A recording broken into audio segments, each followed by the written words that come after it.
I have been working as an EMT for a pretty long time. Probably just under 8 years or so. It's a challenging job and I'm not gonna try and sugarcoat it. I have definitely seen a lot of messed up stuff in my time. But I'd like to think I'd gotten used to it, or at least as used to it as you can with these types of situations. And I thought maybe I could just handle it. But only over the last year or so, maybe, these weird things started to happen that I can't fully explain. I saw some things that I don't think I was actually meant to see. There are a few reasons I'm making a record of this on this website. Part of it is because I need answers. Part of it is so that someone other than me knows and can keep track of all of this. I don't want it to just be scripted away. Part of it is because it's only really me who seems to actively recall some of the details. My partner has a different recollection of events, and it's starting to make me question my own sanity. My partner would remember the same patients and injuries and all that stuff, but other details would change or slip. The first time all this happened, it was weird, sure, but it did not get to me immediately. We were already en route to a standard call. I think the guy had some chest pain that he was struggling with, and he said he was short of breath, felt like he was going to pass out. Pretty tame, all things considered, compared to things that I have seen previously. But we ended up getting a call on a dispatch radio, telling us to divert to a higher priority, that someone else was going to cover our call, because even though they would take a little bit longer, the patient was not any immediate risk. I got given a new address and told that this was very urgent. So I did as I was told and I changed course. They explained that a neighbor had called something in, said they heard some kind of screaming in a nearby house and that they could smell smoke like it was coming from a barbecue. Apparently, they had taken a look in the window and could see someone passed out on the floor but couldn't really make anything out. The address took us to a row of older houses near an industrial stretch by the river. It was not very well maintained. We pulled up, and we quickly realized that the front door of the house was already wide open. No one came out to meet us. I could not hear anyone making noise inside, and something just seemed off. It seemed weird that we were here first, given the circumstances, rather than the cops. I think they mentioned that the police were already on their way, but still. We grabbed our gear and we went inside. I made sure to call out before entering the house, just to see if I would get any type of response, but we only received silence. As I stepped in the doorway though, I could hear this kind of humming sound. It sounded muted, like it was muffled by something. I figured it might be in the basement or something like that, obscured by the concrete maybe. Sure enough, we searched the entire house, top to bottom, calling out all the while, but did not find a trace of a single person. The only place we had left to search was the basement. So we made our way down a narrow set of stairs into the basement. It looked like it had been converted into some kind of a workshop. Tools hanging on the walls everywhere, half-made wooden furniture and other things like that. Bits of scrap metal scattered around, and these machines that I did not know what they did just everywhere. And that's when we finally found the body.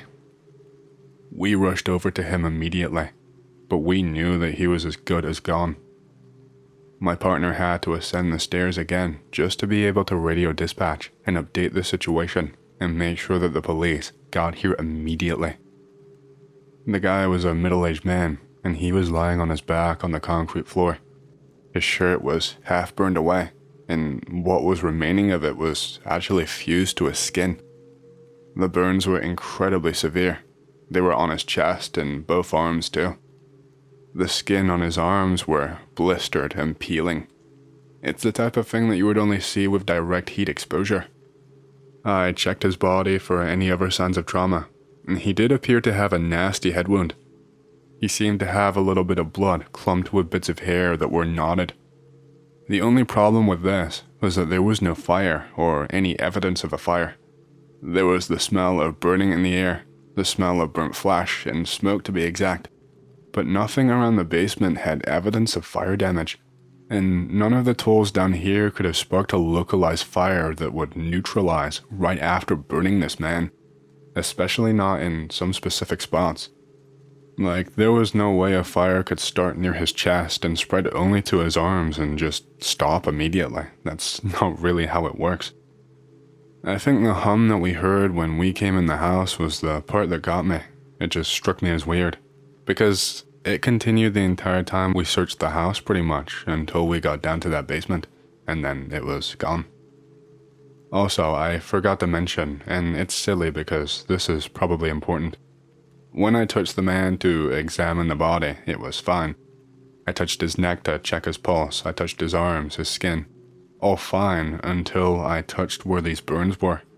When I touched them, I got zapped, some kind of static shock. And it happened every single time I touched the burns without fail. I called my partner down and told him to touch them, and when he did, he jumped and called me an asshole. But it didn't make sense, and he could not explain it either. It was just another strange call to add to the pile. The police arrived at the scene and took over. They very quickly ushered us away and wanted absolute privacy while investigating the scene, and so we left. It wasn't until the end of the shift, when I mentioned the reroute, that dispatch told me that they had never directed us, that I started to feel weird.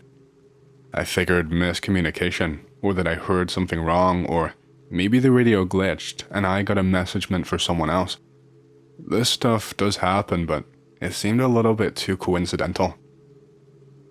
I did not even think about it for months until we got rerouted again. By this point, it was out of my mind, and I did not remember until the end of the shift. It was just another routine call that we were responding to, but nothing urgent. Something to do with a shortness of breath and a slight sharp pain that they had been dealing with for a few hours. We got the call from dispatch and we got upgraded to a higher priority situation. Now, I also want to say that we were tired when this happened, so we were not really paying full attention. It was at the end of a very long shift, and we were just ready to be done and to go home. This time the address was a parking structure attached to an office building. The office building had been mostly empty since a renovation recently stalled out. I think they still had security and the like on site, and you know how stupid teenagers are, always breaking into places that they shouldn't. We pulled in and we found the caller on the second level of the building. He was male and looked to be a teenager. I could only guess between 16 and 19 years old. He was unconscious and unresponsive when we found him, and his injuries were immediately obvious. One side of his body looked to be crushed inward slightly, but it didn't really match any type of damage from a fall or an impact from anything nearby. Certainly could not have been a car. His ribs were collapsed inward, and he looked to be barely breathing. His leg was twisted at an angle that looked horrible, almost at a right angle, but there was nothing nearby to cause this. The only vehicle in the vicinity was ours. The roof was intact. There was no signs of a collapse, nothing wrong with the ceiling at all. There weren't even any impact marks on the ground. On the pillar behind him though, there were these weird scorch marks almost, just bits of black ash and stuff, but obviously had nothing to do with these injuries. These injuries would only make sense if like a heavy weight had crushed him. Forgive me for saying something so gross and inappropriate, but it looked like what I imagined would happen if you put a human underneath a hydraulic press, but stopped it before going all the way. His clothes were a little dirty and tattered too. He had bits of the material ripped off, and he was wearing a graphic tee, and the design looked to be peeling off a lot, and he had a stain on his graphic tee. We could only guess it was oil or something, because it was this pure black stain. It must have been an old throwaway shirt that he put on just to mess around and explore. It didn't smell like oil though. We loaded him in and transported him as quickly as we could. We did our best to make him as comfortable as we could and monitored him the whole way. At one point he started tossing and turning like he was having a nightmare. He was still unconscious, but you could see him scrunch his face when he moved because of his ribs. And then at one point he started making noise. It started off as a groggy groan, which eventually grew in volume until he was almost screaming. I had to try my best to calm him down and stop him from moving, because it would only aggravate his wounds. I pushed some fentanyl to try and keep him calm, but he was becoming seriously panicked and he started muttering. He was babbling things that just didn't make sense at all. He kept saying that they were coming back for him. Whoever they were, I have no idea, and I thought his brain was just fried from the shock. I tried my best to reassure him and told him that he was going to be safe, that no one could get him inside the hospital, that the police had been informed and would make sure that he was protected if he was attacked. I tried to keep him talking to stop him focusing on the pain and the panic. I tried to shift the topic, but he just kept reverting back. He couldn't keep his eyes on me or stay on topic at all. I remember that just before we got him to the emergency entrance, he told me, "I'm not safe anywhere." Once we passed him over, I made sure to give notes over to the important people. Ended up speaking to the cops for quite a while, and they were immediately on scene. There were quite a few, actually. Is 5 cops usually the standard for interviewing a man who was attacked? I asked dispatch about it afterwards, and they had the same inconsistency. There was apparently no record of a reroute for us. We had apparently completed our original call, and that someone else entirely had attended the scene that we were at. It was strange, and so I pressed them on it, and they kind of clammed up and said, "Sorry, I got confused. No, you're right. It's definitely in there. Don't worry." They didn't sound all that convincing, but whatever. At least the guy was safe now. The last strange call I had, which again was months after the second, so it wasn't something I could immediately piece together. It was just even worse. We got called out on a standard welfare check for this elderly old man. Apparently, the neighbor had not seen him in a couple of days and was worried that he had passed away.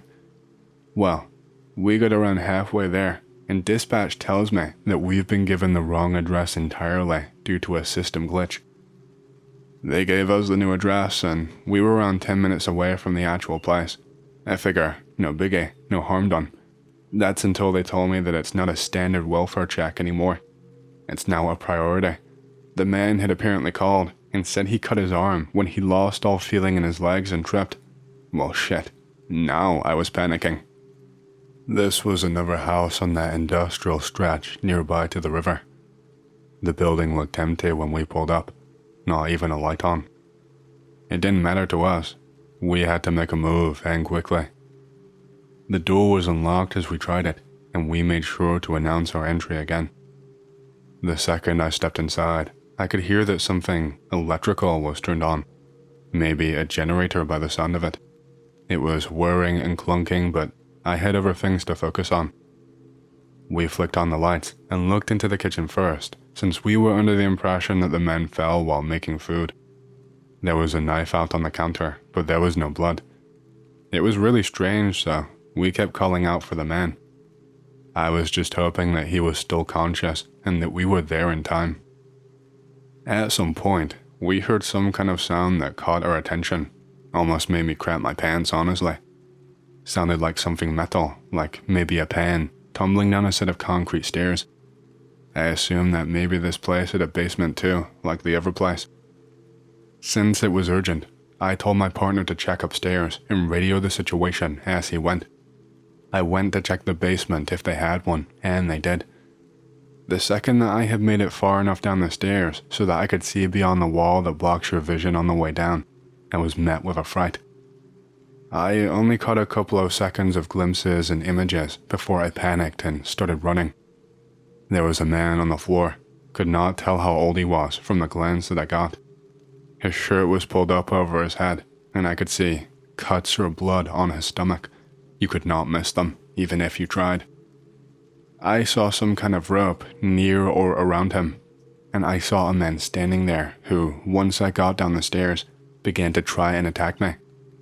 I saw him lunge at me, and I turned and tried to flee up the stairs, but I put my foot wrong and had to use my hands to brace against the concrete stairs, When he ran over to me, I heard a metallic sound, a clunk, clunk, clunk.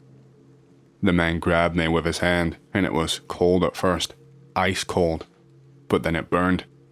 I still have the mark on my wrist from where the flesh was seared. It hurt so badly. I remember kicking my right leg backwards without even looking because I was so scared, and I hit something rock solid and it hurt my foot. I thought I must have kicked the wall by accident. I wasn't even thinking. I needed him off of me, and I needed to escape desperately. I turned around and caught one split-second glimpse of him. He was wearing some kind of black hoodie, and I think a balaclava too. It was dark, so I did not see any of his face. I just moved forward a little, and then just threw myself backwards with full force, and I must have caught the guy off balance because he let go of me, and I heard some scraping down a couple of stairs. And then I just ran. I slammed the door on my way out, and I heard something heavy thump up against it. I was shouting and screaming for my partner and telling him to leave.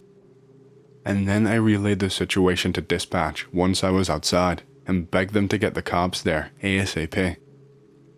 My partner comes outside to see me after a couple of seconds and asked me what the hell just happened.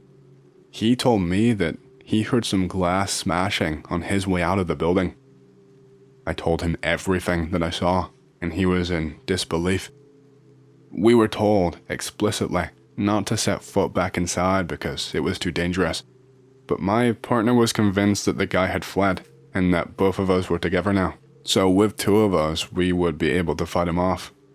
He told me we needed to help the old man no matter what, that we could not leave him to die. Now, EMT protocol in situations like this is that you must get yourself to safety. There is no treating the patient while the EMT is a patient. You cannot re-enter the scene and try and treat a patient until the police have arrived and completely secured the perimeter. This was a serious violation and we should have stayed outside, but I don't know. I guess the strangeness of the night and the situation I found myself in just swayed me. So I followed my partner because he didn't seem to be taking no for an answer. I mean, I couldn't just let him go back inside on his own and get himself killed.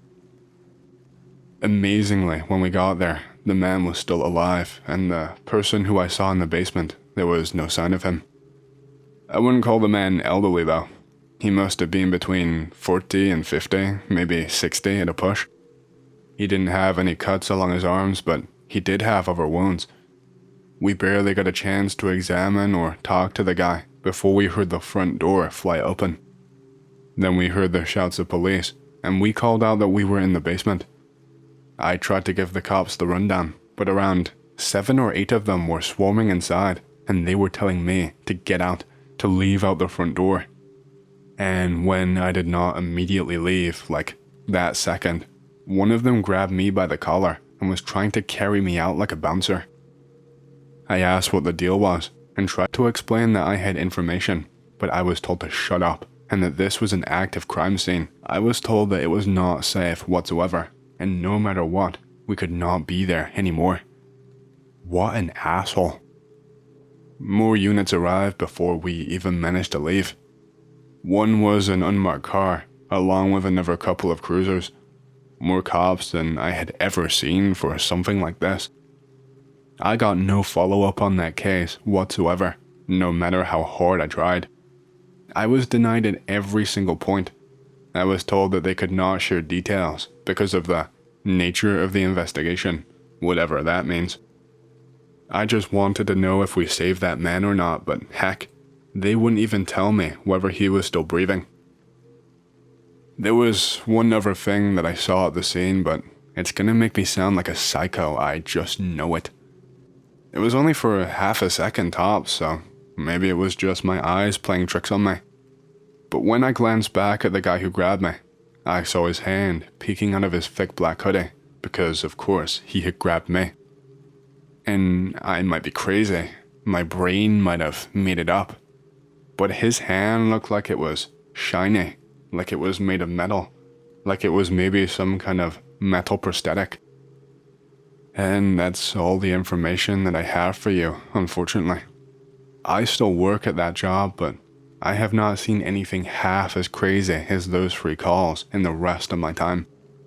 I probably won't ever get any answer for that case. Here's something that happened to me that I've never shared anywhere else before. No ghosts, but I would still consider it pretty spooky. So, this happened to my friend. He is living in a rented room in a house with a bunch of other strangers. The upstairs is rented out by a family. All of the downstairs are individually rented rooms. The downstairs people are all wages, so they go to work during the day, except for this one girl. She looks young, like fresh out of high school, and mostly just stays inside all the time. One day, the upstairs family notices that things are being stolen.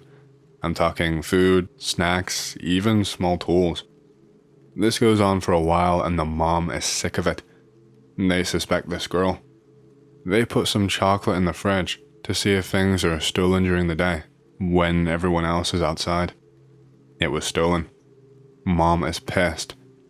The mom calls the landlord for the master key to inspect this girl's room. When this girl was out of the house, they unlocked her room. A fucking mini stove was on, as in, it was on fire. She left the stove on in her room before going outside.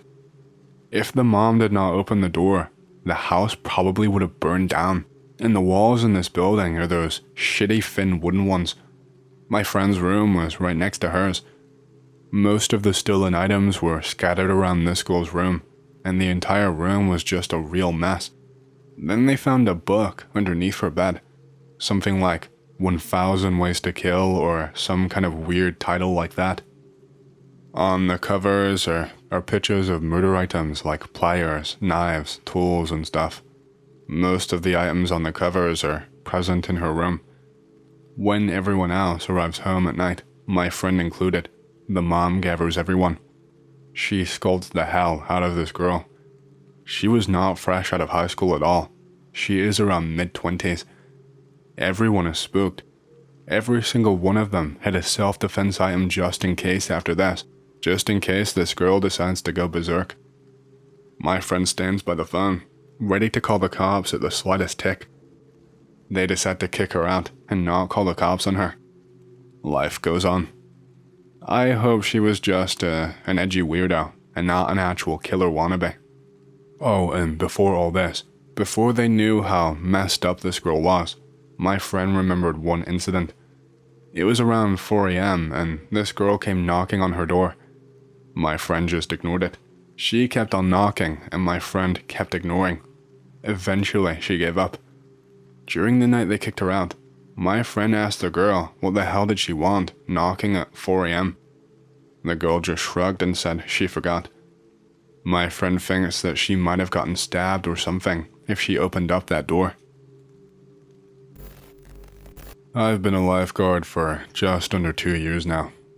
After my first 6 months there, during the Christmas period, the assistant manager was telling me about the plant room. It tends to be only superior staff who go down there. He offers to take me down there one late night shift. Only me, him, the receptionist are inside. Me, being ambitious, agrees, and he takes me down there and shows me all of the machines. Hey, Anon, I'm coming up tomorrow night during pool close to do checks. Come up and I'll show you how it's all done. I agree. One of my favorite supervisors / managers, so I'm looking forward to it. Be the night after. I meet the manager and go down into the plant room. All of the pool lights are off, and the fire door leading from the pool to the plant room stairs is open. There are only 5 buttons on poolside, which us guards use to signify an emergency, and they only go off if they are pressed. Me and my manager swap looks and quickly sprint out of the plant room and up onto the poolside. We both spot a figure underneath the water. It's illuminated from the blue flashing lights from the pool alarm, so I sprint over to the light switches as the manager goes in and performs the rescue. The lights flicker on. My manager starts shouting, "What the fuck? Anon, look, what the fuck?" The figure was the mannequin that we used to practice rescues on. The pool was locked. Not only did the alarm sound, but who the hell put the mannequin in the water? We check the CCTV. There is nothing on it. My manager said he told the regional manager, but not to tell people as it may alarm them, so I've kept quiet about it since then. This next time I was covering a morning shift, 6 a.m. till 2 p.m. I arrive at work. It's only ever one lifeguard and duty manager at this time. The next lifeguard does not arrive until 8 a.m. We chat for a bit, and then agree to begin preparing for the day ahead. We go to poolside and complete all the checks, etc. I decide to head through to the reception/cafe area to grab a drink. I hear a very loud bang from upstairs, where the gym is. I get a little bit scared, knowing that the doors leading upstairs are not unlocked until the gym staff arrive, which is 7 a.m. I tell my manager that I heard something, and he seems curious and grabs the gym door keys. He unlocks them, and we go up the stairs to the gym and flick all of the lights on. Everything looks fine until we check the storeroom. This is where all the cleaning stuff is kept. There is one of those attic ladder door thingies which takes you to the roof room, with a big green door leading to the actual roof, and this ladder was unhinged and down. The padlock securing it was unlocked and had fallen on the floor.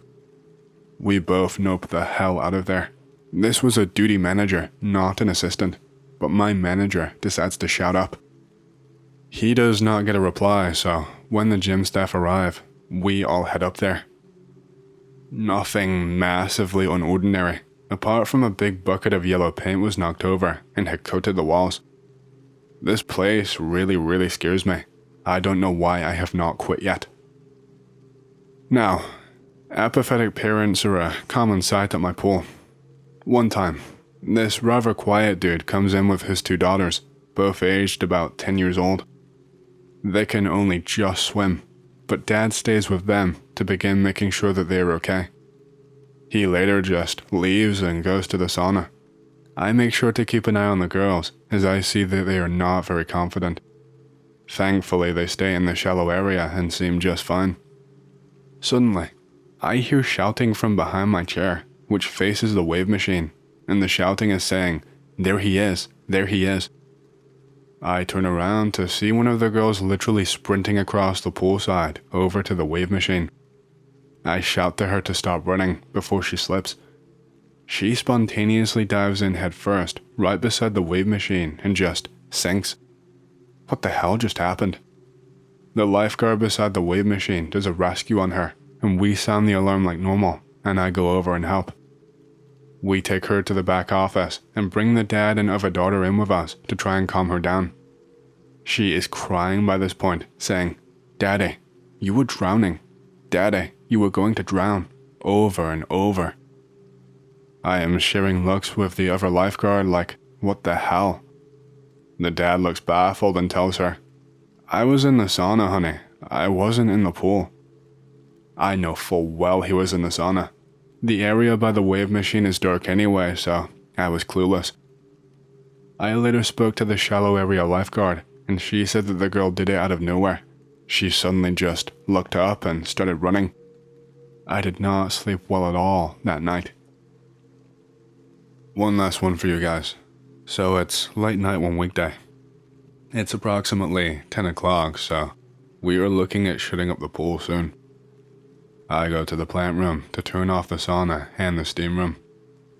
I walk across poolside to check that the sauna and the steam are both empty and off. The sauna and steam are in this kind of corridor out of sight from the pool. They both are off. Sweet. Time to turn off the pool lights, so I do so. I am walking back towards the reception, away from the sauna and steam, minding my step because the pool is dark. I hear a loud clank. It's a very similar sound to the steam room door opening up. It's a magnetic door, so it's a pretty unique sound and hard to mistake for something else. I'm thinking what the hell in my head as I turn around. I am thinking at this point, did I not see someone who was in there and they've been left behind in the dark? I wait for around a minute, and no one walks out. I hear the same clank. This time, it sounded like the door shutting. I turned the lights back on and walked over, into the corridor. Both the sauna and the steam doors are wide open, but no one is in them. I shut them off and just get the hell out of there. These doors are actually pretty hard to open too. They're magnetic, so they don't just sort of swing out, especially not on their own. Plus, I've been in them numerous times before during free time, and they never open. That really weirded me out. I was at work when this happened. I am working on a machine that makes cardboard fingers. It's really loud. It goes clang clang whoosh for hours. I literally can't hear someone hammering a piece of metal beside me, and that's how loud it is.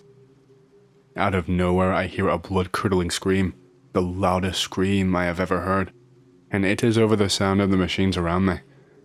Everyone drops what they are doing to go and investigate. I see a pool of blood coming from underneath a printing press. This guy is laying halfway inside of the press between two cylinders that roll in opposite directions. His arm got caught. His arm is literally spaghetti. There are bone fragments on the ground everywhere. He is literally pulverized. The guy beside me throws him a towel and walks away. I think, what the fuck for a moment, and go and help the poor guy. I tie my belt to his upper arm, what's left of it, and stop the bleeding. He passes out shortly from loss of blood and shock. The ambulance arrives. He goes through a bathtub of blood, but he somehow lives. Screw that day, man. Screw that day. Not spooky, but it definitely affected me in much the same way.